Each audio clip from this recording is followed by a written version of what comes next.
I now put him in not the Bill Walton bucket because Walton was a champion, proven playoff great player. Like Walton had no question marks at all, except he got hurt. So, and Embiid, even healthy, obviously had underachieved and underperformed in the playoffs. But in that very next tier of biggest career, all-time greats, careers derailed by injury, he to me jumps ahead of Grant Hill, Penny Hardaway, those guys as best players I've ever seen who careers just wrecked it all. Like more than Derrick Rose even. And so you think he would have been better than Grant Hill and Penny? Yes. I mean, I'm going to show you a stunning graphic. Here are the all-time leading points per game guys in NBA history. He's fourth. And then look at the minutes played per game. So Luka's the lowest at 35, other than Embiid. Embiid was 0.88 points per minute for his career. He is, by that metric, the best scorer ever. Like I don't think he's the best scorer ever, but as far as nobody in the history of the league has scored more on a per minute basis than him. He has 3 top 2 MVP finishes. Only 14 guys in the history of the league have more, and it's 12 of the greatest 15 players ever and a couple other all-time greats. And we're just never like this one, Brew, is the unluckiest of them all. Like you can get appendicitis at any point in the calendar except for right now, and it's not that big of a deal, and instead it probably ends his season. Yeah, and then you look at some of his other injuries. Was it last year, the Bell's palsy? I mean, that just is out of your control. And the orbital fractures, I mean, obviously it's contact, but that's not your fault. I would not put him, I think Embiid is phenomenal. I think he would have been a top 10 center of all time had he had a healthy career.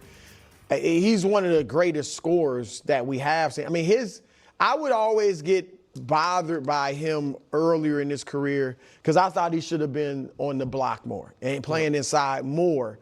But he is a phenomenal jump shooter. As far as just real big men, not a Kevin Durant, not a Dirk Nowitzki. He's the best jump shooting center ever. Incredible shooter. I mean, a phenomenal shooter, especially in the mid-range. But I would not put him ahead right now of Grant Hill and Penny. I think they obviously would have been historic players as well. And it is like Bill Walton. That's really what this is. Walton, though, to your point, capitalized. It was early in his career. Walton only started 60 or more games one time in his career. And he capitalized on it and won the championship in 1977, and then his health was a problem the rest of his career. Embiid will be a Hall of Famer. Really?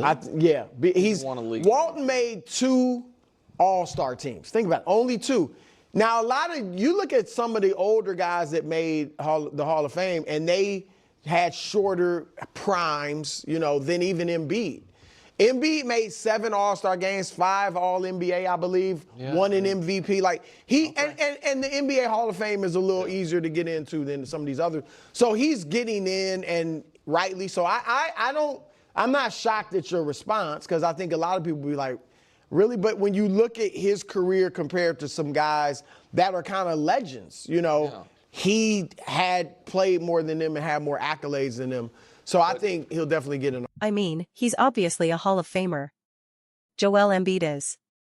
I wanted to make this video and post it on this football channel because I want to have a real, honest discussion about Joel Embiid and everything that has happened here.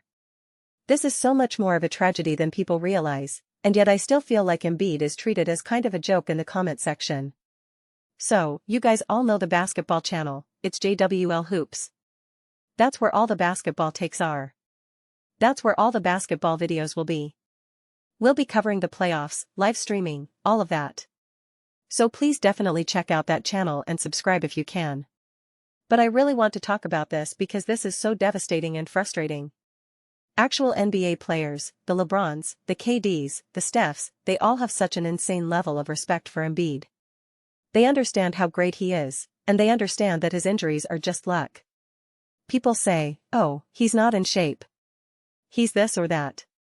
That's such nonsense when you look at all these other players, whether it's Jokic, Luka, or Shaq. It's not like Embiid is clearly out of shape. His body is a monster, and yet it can't endure. He's done everything to try to keep competing. Tears his meniscus, doesn't get surgery. Tears his meniscus again, gets surgery, does everything he can to come back. Gets a concussion. Breaks his orbital bone. It's just unbelievable, the things that have happened to him. Bell's palsy. Appendicitis, he had to have.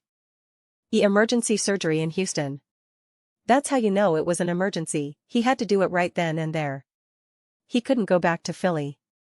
He had to get it done immediately. It's just such a bummer. And then they say, oh, well, he came up short in the playoffs. 1, because he was never healthy. And 2, because his team was a joke and a disaster. Look at all the other greats who have had success in the playoffs, they've all had a squad around them. They've had great coaching. Embiid did not have that. Even when he had Jimmy Butler was not great in that playoff run. He was essentially worse than Tobias Harris. So what did you want Embiid to do there? Then he had James Harden, who was a shell of himself. He had Ben Simmons, put me in there over Ben Simmons. He's been playing with players whose names people don't even remember anymore. Guys playing overseas who you look at and think, what does this guy even do? What am I looking at right now? He's been playing for coaches who will never coach in the NBA ever again. So let's not pretend like Joel Embiid has been supported or developed by great coaching and a great team around him. It's such a bummer because his game was evolving. And this was the best version of the Sixers and the best version of Embiid. It was awesome and great, and I truly from the bottom of my heart believe that this Sixers team could have done damage and gotten to the finals. I really, really believe that. And then seeing this happen. You just think, this can't even be real. How is this even possible? Because it almost worked out perfectly, Embiid was kind of banged up, so he wasn't playing, which meant he'd actually be rested and actually be healthy for the playoffs. Oh my gosh, we've never actually seen him healthy and mature in the playoffs, ready to go. Let's do it. And he actually has a squad around him, Paul George, Maxey, DJ Edgecombe, Kelly Oubre. He's got people. Even when he's on the bench, you've got Andre Drummond and Bona. You think, okay, they can actually make this work now. And then he needs an emergency appendectomy. I mean, that's just crazy. He's missed 463 of a possible 963 games. And people say, well, he just doesn't work out enough. Well, LeBron James never got injured. It's just crazy. It's just his body. And it's such a bummer. When you talk to and listen to other players who are actually out there, they all know, man, this isn't an Embiid problem. The players love Embiid. Did you see how they all rallied behind him in the Olympics when he was getting booed by the French? Even the players he was playing in front of, AD and Bam Adebayo, they were rooting for him. Everyone knows Embiid talks trash and has that personality, but they all love him. If you remember when Derrick Rose put up a 50-point game, everybody was so happy for him. Not because they were like, oh, he's back, but because they just know this guy's career was robbed by injuries. That 50-point game is what he can do. And we saw Embiid go for 70. We've seen him be absolutely spectacular. And this isn't cooked books either.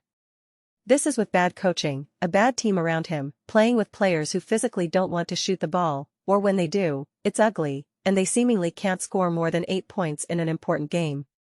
We can talk about how Jokic won. Yeah, Jamal Murray literally played like a Hall of Famer in that finals run. LeBron James has played with Hall of Famer after Hall of Famer after Hall of Famer. Let's be honest about what we're seeing here. Steph had Klay, KD, and Draymond. Even the year he didn't have KD, Jordan Poole was playing out of his mind, like a Hall of Famer during that run. Andrew Wiggins also rose to the occasion. Embiid has never had that. He's never had that for a run, for a series. The closest he was going to finally have that was this year, with Maxey and Paul George. And Embiid was playing the best, most mature version of basketball. The way he was passing the ball, the way he understood when to slow the game down and get it to himself, and when not to, he was playing so fluid with the team. I was watching and thinking, this could have happened 5 years ago if they'd gotten the right coach and the right situation around him. Seeing how successful Embiid was this season and how successful the Sixers were, that's an indictment on the Sixers organization, not Embiid. But it was awesome to see because you finally got there. You got there. And then this happens. This is so much more of a tragedy than a joke. And I'm so irked in the comment section when I see people make fun of these things, because this guy's body is falling apart on him. When we see people who are injury-prone and keep getting injured, I can't tell you how exhausting that is. We all saw Andrew Luck in tears. I'm so grateful that he was able to be a face of that. I've quoted this so many times, Travis Kelce saying, "I've had 10 surgeries, and not a day goes by that I don't feel every single one of them." I'm not going to go through my whole surgery history, I've already told you guys a million times about my injuries. But yeah, I feel them too. I feel my knee and my shoulder. It's a reminder. I still have it saved on my phone when Colin Cowherd gave a talk about Klay Thompson after he got injured and then injured again back-to-back. When Klay won the ring, he went to his physical therapist and said people don't realize how exhausting it is to get injured and go through physical therapy. It was one of the lowest points of my life. Truly one of the lowest points of my life was when I tore my meniscus. It was such a brutal surgery, my 3rd time doing it, but for whatever reason, it was so brutal. All the scar tissue, everything. I was in such pain, so low. Then I finally recovered, and I kid you not, 3 weeks later, I destroyed my clavicle. It completely broke. Then it didn't heal. I spent literally a full calendar year in physical therapy. I was exhausted, depressed, frightened. And I'm not a professional athlete making hundreds of millions of dollars. I don't have everyone focused on getting me better, everyone else has to live their life. I'm important in my life, but I'm not the center of the universe. So it was isolating, so alone. I have family, but at the end of the day when you're injured, man, you are alone in your bed with your thoughts. That's what it comes down to. You have time with your physical therapist, time with your family, but at the end of the day, you are alone in pain in your bed. That's why I leaned on these shows so heavily, and sports in general. It's what helped me realize how important all this stuff is. So when I see things like this happen to athletes, whether it's Joe Burrow, Joel Embiid, Derrick Rose, whoever, it's such a bummer. It's so sad. I actually regret, and this is a completely different conversation, all the stuff with Tiger Woods. When you realize he's had like 20 back surgeries and 10 leg surgeries, you think, this guy is a victim of pain. He's not just someone who wants to do what he's doing. Don't get me wrong, he's made bad decisions, that's why I don't want to turn this video into that. I wish I'd covered it at the time, but it almost made me uncomfortable because it's such a personal thing. But I realized I probably had some good thoughts to bring to that table. When you realize that someone like Tiger is in pain for his entire life, it's not like just stop taking that medicine. That's not an option for him. Not driving is certainly an option, no denying that. But these guys' bodies are collapsing. They're in pain. Getting that many surgeries, that many procedures, is insane. You get so beat up. Anyone who has surgery, even the most routine surgery, technically meniscus surgery is routine. But they're going into your body. They're cutting you up. Just going down under anesthesia is so exhausting. It's like rolling down the stairs 10 times. The most routine of injuries, oh, I broke my clavicle, lots of people break their clavicle. When I was on the ground, I could not even bring my body up. Especially because mine was fully broken, snapped into 2 different sides of my body. I could not move. It was scary, honestly. It was scary. The pain, the agony, the surgery, the recovery, it's just devastating. All I'm trying to emphasize more than anything is that Joel Embiid is actually truly special, truly elite, and his career for the most part has been robbed from him. And it's not a joke. It's really not. At the end of the day, I'm a firm believer that with sports and these shows, you enjoy them how you want to enjoy them. Whether you want to watch and say, this is so stupid, they have no idea what they're talking about, by all means, do it. If you want to watch games and scream and root against players, that's why they get paid all this money. That's why Nick Wright gets paid, why Brew gets paid, Hi Joel Embiid gets paid. It's part of it. You can get traded at any moment. 1 minute you're in Minnesota, the next minute you're in Philly. You can win 5 rings or no rings. It's all par for the course. It's a deal you make. I'm going to be famous. My life is going to be on blast. They can say I'm the worst player ever, that I'm stealing money. It's all par for the course because you're well compensated. That's just what it is. So that's all fair game at the end of the day. But I just try to encourage people, if you are that type of person, set that aside for just a moment and recognize that stuff like this is a tragedy. You're seeing a career and potential robbed from someone. Even something as simple as looking at the graphic, 27.6 points per game in 31.9 minutes per game. On a per-minute basis, he's a better scorer than Wilt Chamberlain. That's insane. I know a lot of Philly people know the history of Wilt. He's clearly the most dominant player who isn't discussed enough. They literally had to change the rules of the NBA because of Wilt Chamberlain. But Embiid has been able to play barely 50% of possible career games. And even in the games he's played, he's either trying to get back up to speed, already injured, or recovering. It's just a bummer, man. It is such a bummer.